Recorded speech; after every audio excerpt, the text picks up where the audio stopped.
आज हम यहाँ से शुरू करेंगे एस्केरिस से। पिछली क्लास में हमने यहाँ तक कर लिया था अपनी, जो पीछे आपको एंटामीबा हिस्टोलाइटिका पढ़ाया गया है वहाँ तक का हमने लास्ट क्लास में कर लिया था। आज हम यहाँ शुरू करते हैं एस्केरिस से। ये जो है पीछे आपको जो डिजीजेज थी वो प्रोटोजोन्स की डिजीजेज बताई गई थी। अभी आपको यहाँ से जो शुरू हो रही हैं वो आपकी हेलमिंथ की डिजीज़ है ना। हेलमिंथ में आपके इन्होंने एस्के हेलमिंथीज की डिजीजेज को बताया है, ठीक है। तो सबसे पहले इन्होंने बताई है Ascaris, the common round worm and Wuchereria, the filarial worm. तो दो हैं एस्केरिस को आपके क्या कहते हैं, राउंड वर्म कहते हैं, और आपका जो वुचेरिया होता है उसको हम कहते हैं फाइलेरियल वर्म, यानी वो फाइलेरिया करता है, फाइलेरिएसिस करता है। And are some of the helminth which are known to be pathogenic to man. Ascaris an intestinal parasite cause ascariasis. Ascaris एक इंटेस्टाइनल पैरासाइट है जो कि आपको एस्केरिएसिस कोज करता है। एस्केरिएसिस के क्या लक्षण होते हैं?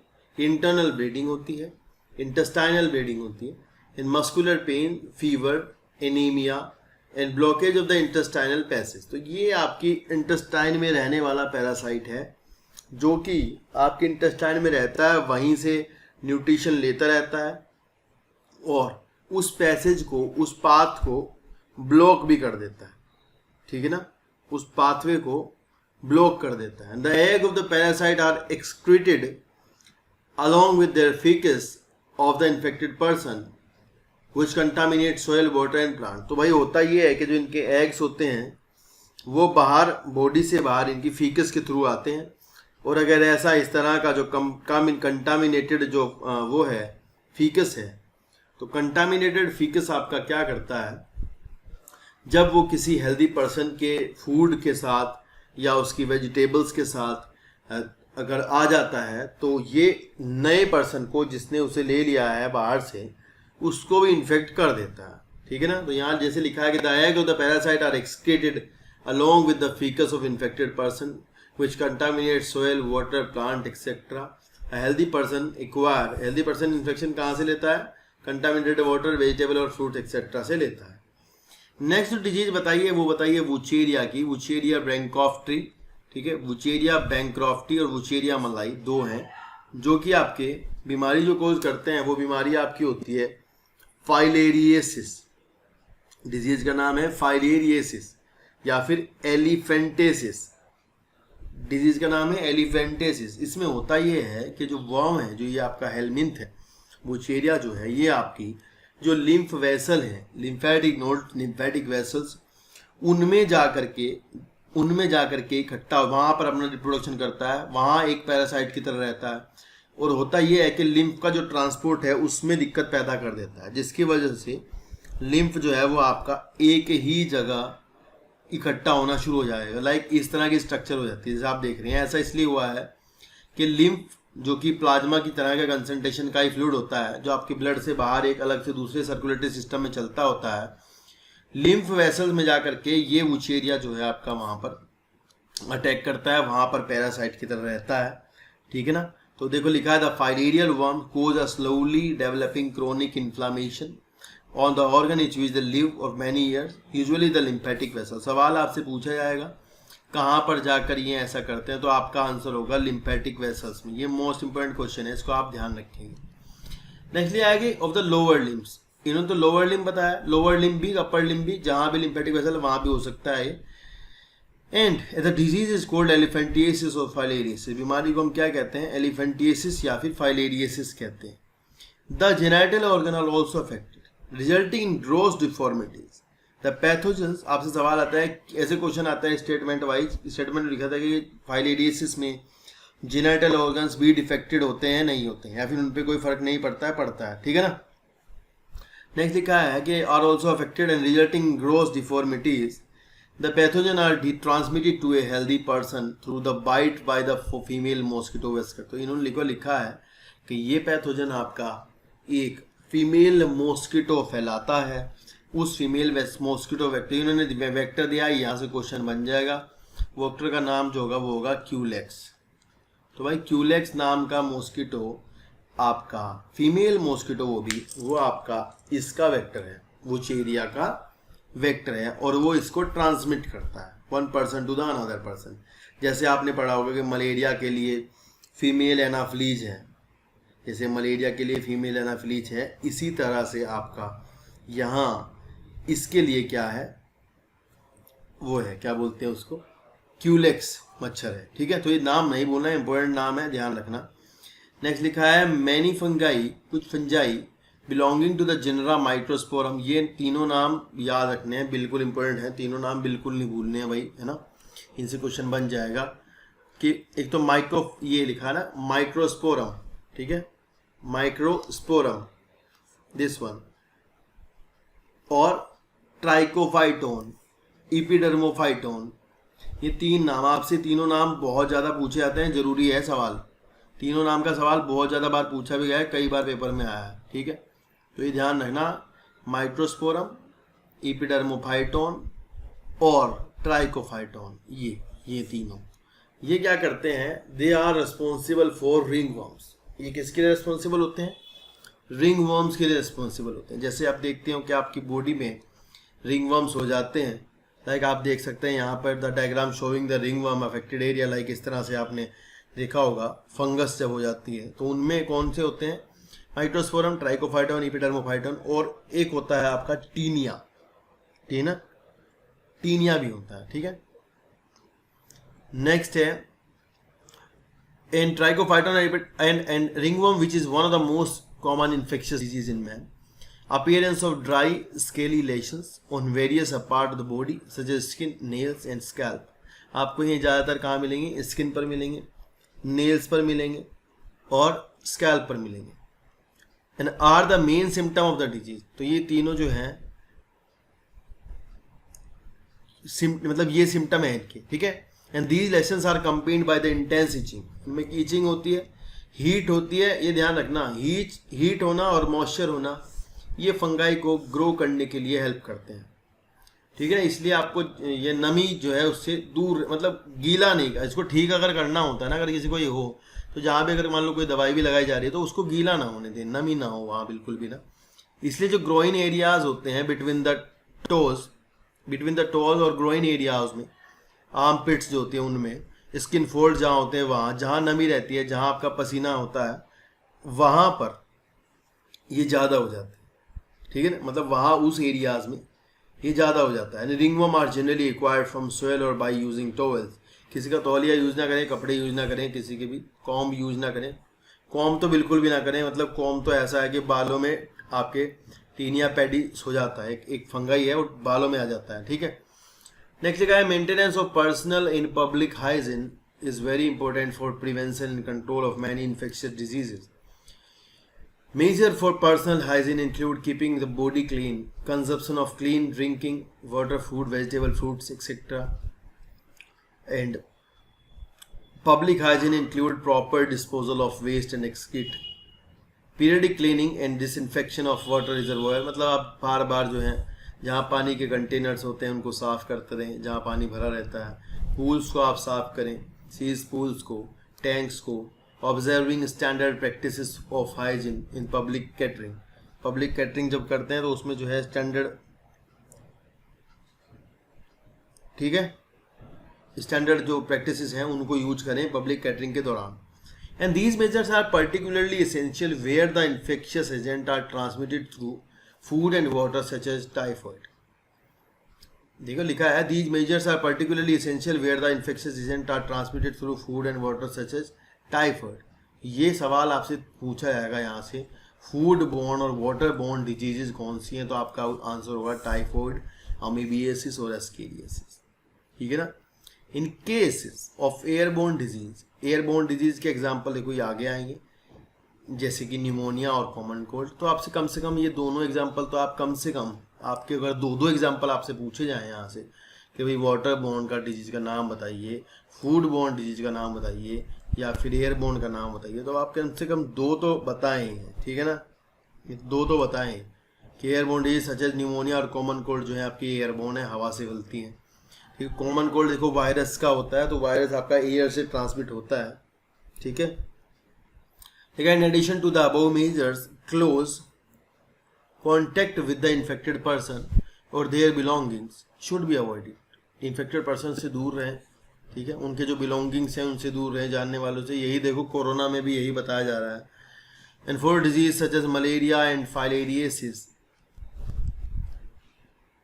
for disease such as malaria and filariasis that are transmitted through insect vectors, the most important measure is to control or eliminate the vectors and their breeding places। ठीक है ना, अगर हमारी मच्छरों वाली बात है, मच्छर से कोई डिजीज़ फैलती है तो उसके लिए आप क्या कर सकते हैं, उनकी जो कैपेटिविटी है जहाँ वो रहते हैं, मतलब जैसे उनके ब्रीडिंग प्लेसेस जो है, ठीक है ना, ब्रीडिंग प्लेसेस पर ये क्या करते हैं, उनके ब्रीडिंग प्लेसेस को आप ख़त्म कर दो, नष्ट कर दो, जो उनका ब्रीडिंग प्लेस है। This can be achieved by avoiding stagnation of water. Water को आप एक जगह पर, पर्टिकुलर किसी जगह पर इकट्ठा ना होने दें। In and around the residential area के चारों तरफ बिल्कुल इकट्ठा ना होने दें। रेगुलर क्लीनिंग करते रहें ऑफ हाउस होल्ड कूलर्स वगैरह जो आपके घर में होते हैं उनकी सफाई करते रहें। यूज़ ऑफ मॉस्किटो नेट का यूज करें। और ये आपसे यहाँ से सवाल पूछा जाएगा गैम्बूजिया फिश का। ये इंपॉर्टेंट सवाल है भाई, आप ध्यान रखना कि भाई introducing fish like गैम्बूजिया in Pond's. आप गैम्बूजिया फिश को ये पूछते हैं कौन सी फिश जो है, आप कौन सी फिश ऐसी है जिसको क्या बोलते हैं उसे, जिसको आप ऐसे एरिया में जहाँ पानी भरा है वहाँ छोड़ दें तो वो मच्छरों के लार्वा को खा ले। ठीक है, तो आपको ध्यान रखना होगा, आपका आंसर होगा gambusia in ponds that feed on mosquito larvae. तो ये क्या करते हैं, गैम्बूजिया आपकी मॉस्किटो को लार्वे को ख़त्म कर देती है वहाँ से। Spraying of insecticide in ditches, insecticides लें और जहाँ गड्ढे हों उनमें छिड़कें। Drainage area of swamps etcetera. In addition door and window should be provided with wire और मैश। जो डोर्स हैं वहाँ जाली के दरवाजे लगाएं। Such precautions have become more important specially in the light of the recent wide spread incidences of vector borne disease. आजकल जैसा देखा गया है कि भाई वेक्टर बोर्न डिजीज आपकी ज़्यादा हो रही है, तो आपसे यहाँ से इस लाइन से सवाल जो बनेगा वो आपका सवाल होगा। ये आपको पूछेंगे कि एडीज मॉस्किटो, एडीज एजेप्टी जिसे आप कहते हैं, वो आपका एडीज मॉस्किटो, एडीज एजेप्टी कौन सी डिजीजेज फैलाता है। ठीक है, तो आप बच्चे क्या करते हैं, बच्चों को केवल और केवल डेंगू याद रह जाता है, बच्चों को चिकनगुनिया याद नहीं रहता। बच्चों को डेंगू याद रह जाता है, बच्चों को चिकनगुनिया याद नहीं रहता। तो आपको ध्यान रखना है, आपको ये दोनों वर्ड ध्यान रखने हैं। डेंगू चिकनगुनिया जो है वो दोनों के दोनों ही ठीक है, आपके किसके द्वारा फैलाए जाते हैं, एडीज मॉस्किटो के द्वारा फैलाए जाते हैं। ठीक है, नेक्स्ट लिखा है कि the advancement made in the biological science have armed us to effectively deal with many infections diseases. The use of vaccine and immunization programs have enabled us to completely eradicate a deadly disease like smallpox. आपने देखा होगा smallpox एक deadly disease थी, उसको इस vaccination से हटा दिया है। इम्यूनाइजेशन प्रोग्राम चलाए सरकारों ने, वो हटा दी गई है। ठीक है, नेक्स्ट है large number of other infectious disease like polio, diphtheria, pneumonia, tetanus have been controlled to large extent by the use of vaccine. ठीक है, तो इनकी वैक्सीन जो है, डिप्थीरिया की इनकी एक वैक्सीन है, डिप्थीरिया पर इसके लिए तो डीपीटी आती है, डिप्थीरिया पर्टुसिस टेटनस के लिए डीपीटी आती है। ठीक है ना, और पोलियो आपका इसकी अलग से वैक्सीन आती है, ओरल पोलियो वैक्सीन ओपीवी आती है। ठीक है, तो वैक्सीन का यूज करके इसे हटा देगी। Biotechnology about which you will know, अगर आगे जानोगे तो बायोटेक्नोलॉजी ने क्या किया है, आजकल काफ़ी वैक्सीन बनाने में मदद की है। Discovery of antibiotics and various other drugs has also enabled us to effectively treat the infectious diseases. Antibiotics जो आजकल दी जाती हैं उन्होंने आपको कई बीमारियों से बचाया है। मतलब ये अच्छी डिस्कवरी है जो इन्फेक्शियस डिजीज के खिलाफ काम करती होती है। नेक्स्ट टॉपिक जो है हमारा वो है इन्नेट इम्यूनिटी, यानी यहाँ जो है इन्नेट इम्यूनिटी के बारे में बात होगी। इम्यूनिटी क्या है, इम्यूनिटी जो है वो आपकी और रोगों से लड़ने की आपकी जो बॉडी की जो क्षमता है, डिजीज से जो फाइट करने की जो कैपेबिलिटी है आपकी बॉडी की, that is called as a innate immunity. उसे हम क्या कहते हैं, इनेट इम्यूनिटी कहते हैं, जिसमें कि आपकी बॉडी जो है बाहर से आने वाले पैथोजेंस के खिलाफ लड़ रही होती है, डिजीज लड़ाई कर रही होती है। ठीक है ना, उनको ख़त्म कर रही होती है। तो ऐसे में दो तरह की इम्यूनिटी आपकी बॉडी में मिलती हैं, जिनमें से एक जिनमें से एक तो होती है जन्म से। जन्म से मतलब बचपन से पैदा होते के साथ ही जो व्यक्ति के शरीर में जिस प्रकार की इम्यूनिटी पाई जाती है वो उसकी इन्नेट इम्यूनिटी कहलाती है। और एक जो होती है वो होती है जन्म के पश्चात पृथ्वी पर आने के बाद जो आपने यहाँ आके ग्रहण की होती है, ठीक है ना। तो सबसे पहले इन्होंने इन्नेट बताया, इन्नेट में आपकी बॉडी में क्या क्या डिफेंस सिस्टम है उसके बारे में बात की है। यहाँ लिखा है कि innate immunity is non specific type of defence. देखिए यहाँ किसी भी तरह का स्पेसिफिसिटी नहीं होती, मतलब ऐसा नहीं होता कि किसी विशेष प्रकार के पैथोजन के लिए विशेष प्रकार की विशेष प्रकार की इम्यूनिटी है, वो आपकी एक्वायर्ड इम्यूनिटी होगी जो आपने यहाँ आके प्राप्त की, वो अलग होती है। ये नॉन स्पेसिफिक होती है, इसमें कोई स्पेसिफिसिटी, ये सबको एक ही तरह ट्रीट करती है, वायरस हो बैक्टीरिया हो कोई भी हो, और हर एक वायरस को एक ही तरह ट्रीट करेगी, उसका सेम तरीका है।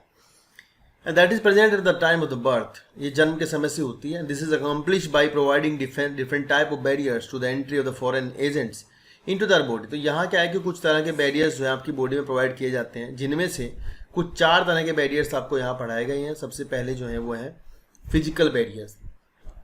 फिजिकल बैरियर में सबसे पहले आता है आपकी स्किन। देखिए अगर आपकी स्किन नहीं है, किसी जगह से आपकी स्किन कट जाती है, फट जाती है, तो वहाँ से बैक्टीरिया एंट्री कर जाते हैं, इन्फेक्शन हो जाता है।